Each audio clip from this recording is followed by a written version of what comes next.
The Fox and the Stork. Aesop's Fables.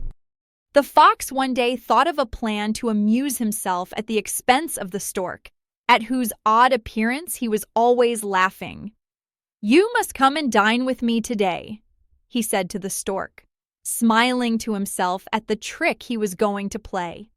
The stork gladly accepted the invitation and arrived in good time and with a very good appetite.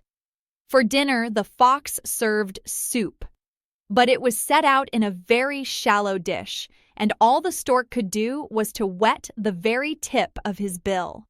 Not a drop of soup could he get, but the fox lapped it up easily, and, to increase the disappointment of the stork, made a great show of enjoyment. The hungry stork was much displeased at the trick, but he was a calm, even-tempered fellow and saw no good in flying into a rage. Instead, not long afterward, he invited the fox to dine with him in turn.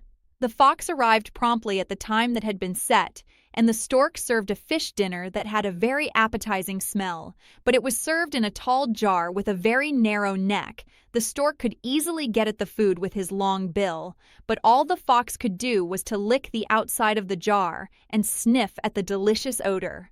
And when the fox lost his temper, the stork said calmly, "Do not play tricks on your neighbors unless you can stand the same treatment yourself."